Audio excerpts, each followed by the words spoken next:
Well, this is a numeric question. That's right. And so you have to look at the different sectors, like power generation, transport, industrial use, and say to yourself, what is possible? Other than Daniel Yergin, the best writer in the energy space is Václav Smil. And he has at least a dozen books that are worth reading, but two that are pretty succinct and I highly recommend are Energy Myths and Realities and Energy Transitions. And they both are economic and numeric on the issue of how hard it is, how long it is, how difficult it is to change our energy system. So if you take any one of these sectors, let's just take electric generation, the designs we know today are what we will permit and build for the next 20 years. And those plants will last, the lowest lifetime of any plant, even a natural gas peaker, is about 30 years. And so the notion that that sector, and the same logic applies to the other one, the notion that that sector will be 50% non-hydrocarbon in 50 years, it's not possible. It's not going to happen. So not even in 50 years? No. So you're going further out than even Dan Yergin went. When do you think we could get to global consumption 50% or less? I think the two basic views I have. One is that people underestimate how hard it is to make these changes. That is, they look at intermittent energy sources, they don't think about storage and transmission.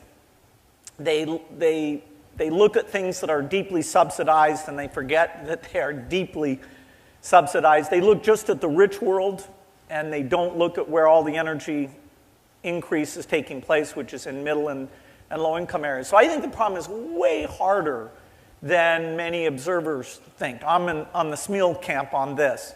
But I also think, to counterbalance that a little bit, and here I very much agree with Vinod, that the potential for innovation, not innovation in the next 10 years, because you got to invent during this next 10 years, but innovations that will start to be rolled out in the, say, 20-year time frame, means that we can be, in terms of the first derivative, in terms of the rate of change, we can be pretty dramatic. And so if you took a period like 75 years, if we really fund basic research at a reasonable level, which the US does not, other countries do not, if we have policies to encourage experimentation, which, just take any one of the things, nuclear, carbon capture, we're not doing a good job on that, transmission, storage.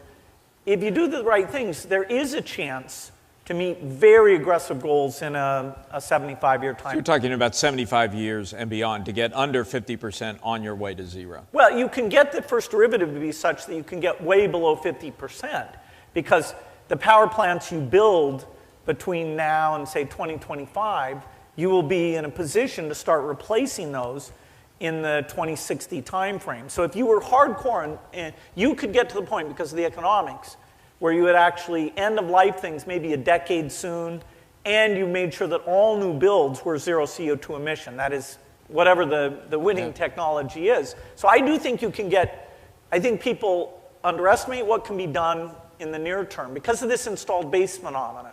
You can get the new plants to change 30 years from now. But certainly, by 2050, they overestimate what can be done in the near term.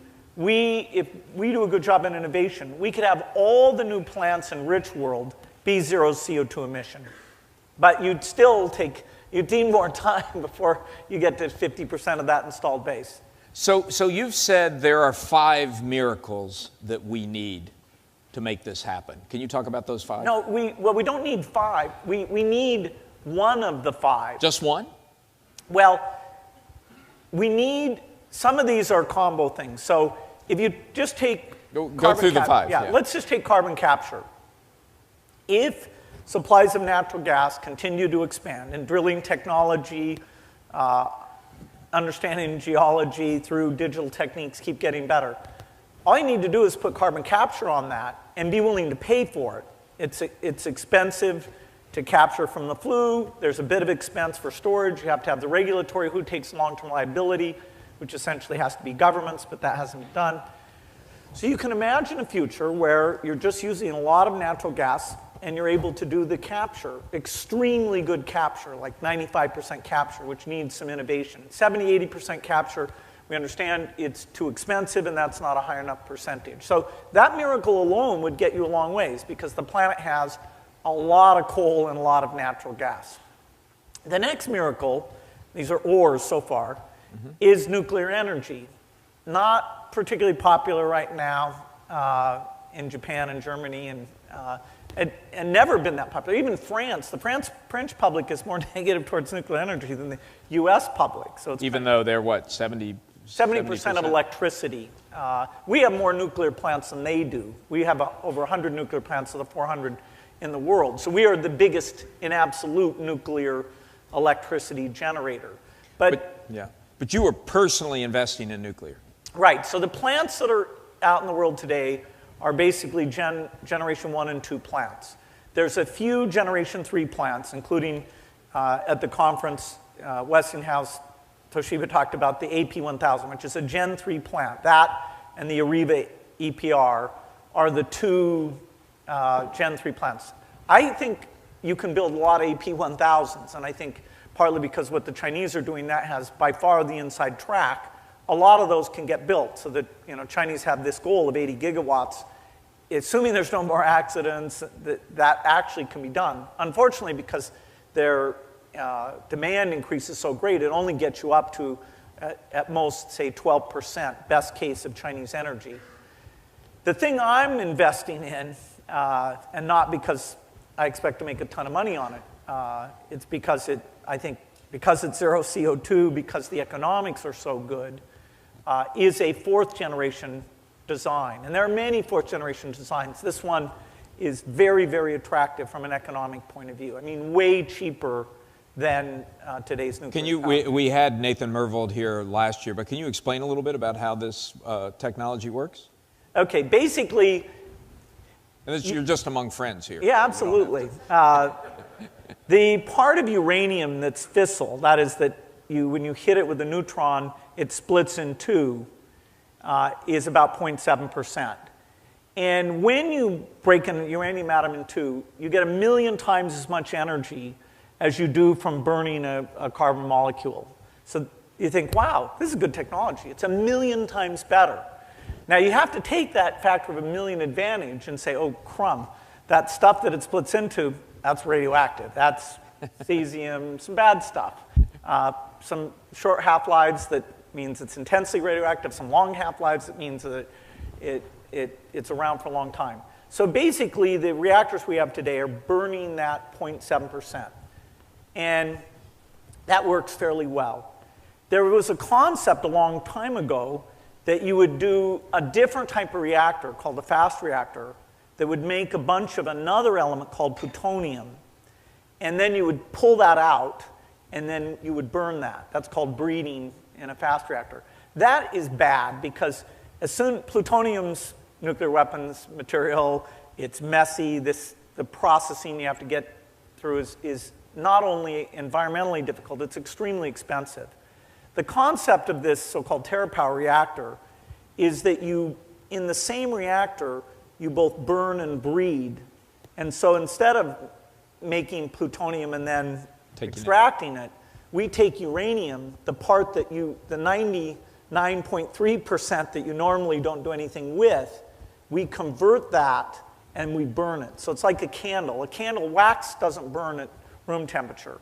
It's the flame converts it to be a liquid, and that burns. So this is just like a candle. Our flame is taking the normal depleted uranium, the 99.3% that's cheap as heck, and there's a pile of it sitting in Paducah, Kentucky, that's enough to power the United States for hundreds and hundreds of years.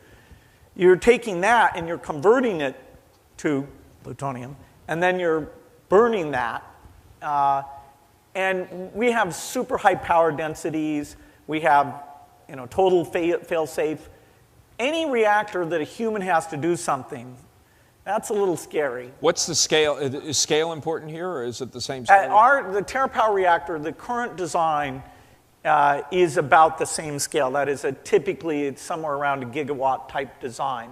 Because of the surface to volume ratio things, the first design we're doing doesn't scale down very well. Now, we have another design that works for the smaller type, the more like 100 megawatt, 200 megawatt design. But our first design, which on paper really works well.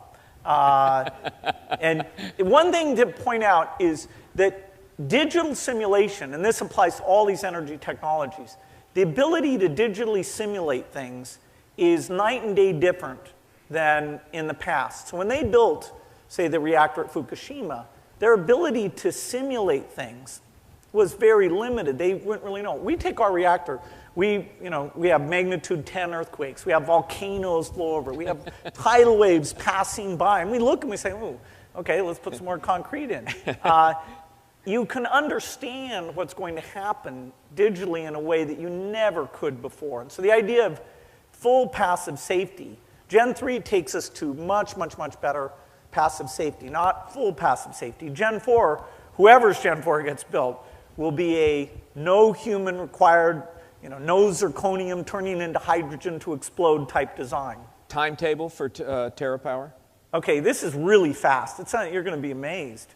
By 2022, if everything goes perfectly, our demo reactor will be in place. And by 2028, again, assuming everything continues to go perfectly, it will be a design that could be replicated and built in many, many, many places. You could build, at that point, because you have no fuel constraint, and according to me, you have extremely good economics, good safety, no proliferation, no waste, then you could go nuts. If everything goes perfectly. Absolutely. How often does everything go perfectly? In nuclear? Well, if you ignore... No, come on. If you ignore 1979 and 1986 and 2011, come on, we've had a good century. No, seriously, I mean, in terms of raw figures, coal mining, natural gas, more people die. I mean, it wasn't far from here a natural gas pipe blew up and incinerated people. And so, it's important to keep in perspective that nuclear energy in terms of an overall safety record is better than other energy. Okay, so we got two miracles down. You've got the carbon capture miracle, the nuclear miracle. You got 3 miracles to go. Well, you can have a miracle having to do now the rest of these energy sources are intermittent low density energy sources. So the only really dense that you take a plot of land, you can put a lot of energy, and you can put that anywhere in the world. That's hydrocarbons and nuclear. Those are energy factories. Everything else is energy farming, whether it's sun, wind, biofuel. And so the amount of land and the place that you can do it suitably, and in the case of wind and sun, the intermittency creates a huge problem because society is very dependent on reliable power. Power is not one of these things where you say, oh, the hospital can't keep your heart monitor going, come back in a couple hours. It just, we are addicted to super reliable power. And there's a lot of weirdness about this. If you bring in intermittent sources, literally the price of power during the period wind is blowing could be as low as just the marginal cost for the natural gas for the peaker, and then all the price will be in the time when wind is not blowing. So reliable systems that require integration, those are much different economically than just coming in and being a 5% or 10% adder, particularly when you have artificial economics in terms of depreciation, production tax credit, and very artificial in terms of you bid your wind farm in right now. In many cases, if you don't deliver, you're not penalized for doing that. This is not sounding very optimistic. Well, okay, so the next 3 miracles, whether it's solar or biofuel or wind, and biofuel includes solar chemical, where you actually get away from the normal photosynthetic process and use other processes, all of them require storage and transmission. And so these are end miracles where you have to have an energy source that's extremely economic, and you have to have storage, and you have to have transmission. Storage, you mean batteries? Oh, it can be hydro, it can be, you can lift heavy objects up to the top of the mountain and then roll them back down. It can be hot sodium. But batteries would be the most efficient, wouldn't they? No, not necessarily. Not necessarily. If you have the right geographic features, another good energy author is David Mackay, spelled McKay, who's taken the UK. It's a brilliant book. It's kind of a must-read because it actually explains to you, why do cars use energy? How could that change? Why do households use energy? How could that change? Why do planes use energy? How could that change? Takes and adds it up and then says, okay, given even very optimistic assumptions, here's how much energy we'll need, and here's the choices of how we get it.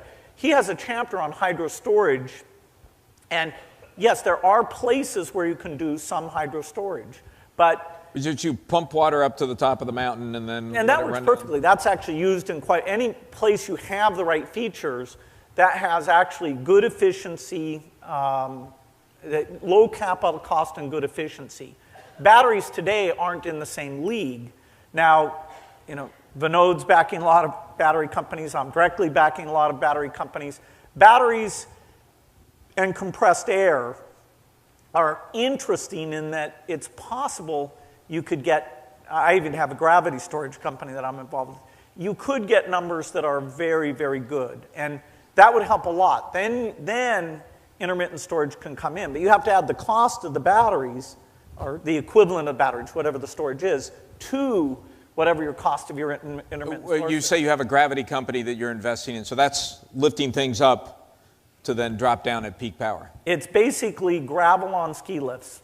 So if you have a period of energy availability, you take the ski lift and you pour gravel on it. Yeah. And then if you have no energy, you take the gravel that's now at the top of the hill and you put it on the ski lift, and it does frequency regulation as well as energy generation. All these systems, they're pretty simple to characterize. They're capital cost and there's an efficiency level. You passed over biofuels pretty quickly. Vinod was pretty excited before dinner about wood chips.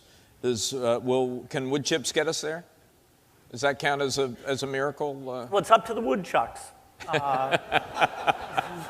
His ability to breed woodchucks is unbelievable. How did they come up with that? I don't know. Venture capital. No, he has a company, Kior, that uses a proprietary catalyst to deoxygenate these sources. Biomass sources don't look like hydrocarbon sources. They've got a lot of nitrogen and oxygen in them. So turning them into either energy or a liquid fuel is fairly difficult. And there are many, many ways to do it, as was said. None of them yet are that economic. Now, he's got some that are scaling up their pilot plants right now, and the numbers actually look pretty good. But can you do it at a scale big enough to turn that global energy curve? Basically, if your key interest is the price of gasoline, if biofuels can come in, not ethanol, because that was artificial in terms of how it was subsidized. But if you can get economic biofuels like his wood chip thing, and that can take even 10 or 15% of the gasoline market, if you combine that with some degree of electrification, say 10%, which say that's modest, and then efficiency, he has another company I love that has this really efficient motor, that there's multiple of those, but he has one of them. If you combine all those things and get, say, a 30 to 40% reduction in rich country use of liquid hydrocarbons, then you completely change the supply-demand economics. Yes, you have field depletion going on, but you also have innovation and drilling techniques taking place. So if things like that come together, the idea that you'd have a $100 barrel cost, you can probably get down to 50 or 60. If you get much below that, you do get a significant supply reduction at that point. So in the long run, because things like that I do think can get to 10%, and I think all those things can happen, I think the price of oil will tend to come down. I think the price of natural gas, for a variety of reasons, will tend to go up. And can he get above 10%? Okay, I'm willing to be surprised. If biofuels broadly, including wood chips, can get to 30 or 40% of liquid fuel supplies, I'll be That's huge. very impressed by that. I think the logistics and cost make that hard, but that's what venture cap's all about. We basically, for every one of these 5 paths, we need at least 200 crazy people who think their idea alone can solve it. You're not calling Vinod crazy. No, he backs crazy people. Oh, okay. He is the paymaster of crazy people. The paymaster of crazy. Some of whom we will declare sane at some point in the future. And you're saying we don't need all of these miracles. No, absolutely. One of them? A couple well, of them? You've got transport. Transport is special, where either you have to have solar chemical work or it's hard because your individual point sources that are putting out CO2 aren't very much. So if you can't convert transport to electric and convert electric to zero CO2, if transport continues to be liquid fuels based, because you don't have the mobile battery miracle, which many people are working on, and some people think can be solved, some reasonable people don't think you can, then you need either biofuels that are made that are carbon neutral, or you need some sort of free air carbon capture. So there are companies that are also kind of crazy, including one I back called Carbon Engineering, that literally does free air capture. That is, the wind blows by and it has this device. Somebody in the room here who claims to have a car that does capture while it's driving down the road. That's another possibility. The scale of a car as an energy plant, the percentage of capture you can do, it's extremely unlikely that economically you could do, say, 95% capture. It's likely to still be unless you've made the fuel in a carbon neutral way, it's unlikely you'll get full recapture. Do you put probabilities on each of these miracles, or you? Yeah, it's pretty hard. I think for society's sake, we need to fund basic energy research at least twice as much as we do right now. Well, so I was going to ask you, what needs to happen to make these things happen? Government research things is like obviously that one. would increase the probabilities. And if you take the nuclear space, does the U.S. have the guts or the money or the will to actually go out and do new design demo plants? Probably not. I mean, when TerraPower was getting going, I went to the Secretary of Energy and I said, hey, how do you get this thing to be piloted in the U.S.? And he was very helpful. We work with national labs, great relationship, but the chance, for a variety of reasons, of the government funding such things, or the regulator approving such things in the U.S. is very, very low. So that's a path that really depends on some country other than the U.S. to build the demo plant. A lot of the ideas, the invention, come from a tradition of fast reactor work here in the United States that's really brilliant, but it'll have to be a very international project. More funding from the government, what else would help speed up the transition? Well, some of these things like carbon capture, if you either have to put on a serious carbon tax, which is the most important thing to do, doesn't have to kick in immediately, but people have to believe that it will kick in a meaningful way during the life of power plants so that their power plant decisions are changed, and therefore the people who invent and supply power plants are incented to come up with low CO2 power plants. That's the greatest failure in our energy policy, is not to have out there, at least in the 10, 15-year time frame, a carbon tax that people really expect to happen. And we're further from that today than we were 4 years ago. Yes, that particular bill had some serious flaws in it in terms of how the system worked. But yes, the House did pass a bill, amazingly, hard to believe, that would have taken a meaningful step radically in that direction. Whether that's likely to happen or not is hard to say, but it's what should happen because it drives both conservation and innovation. I want to open it up to questions in just a minute, but one other question, because we've spent a lot of time today before you got here talking about natural gas and the effect that natural gas has had on this whole equation. In your view, is it a good thing or is it a bad thing? Is it delaying change or is it helping create a bridge to change? Well, if you put aside climate change, which that's a big thing to put aside. Yeah. This natural gas thing is phenomenal. It's great. And the upper bound on what might be out there in different layers, different drilling technologies, fracking technologies, it's quite amazing that there may be dramatically more than the proven reserves we have right now. So, and there's a lot of innovation that can take place there. So that's a very good thing. The price of electricity is very important. And it appears that shale gas is available in a lot of geographies around the world. In fact, the estimate for China is that, even though they haven't really gotten going on it, is actually higher than the United States. And so these are big, big numbers. So go for gas and stop worrying about it. Well, no, because unfortunately, even though natural gas has less CO2 emission per unit of energy, people can argue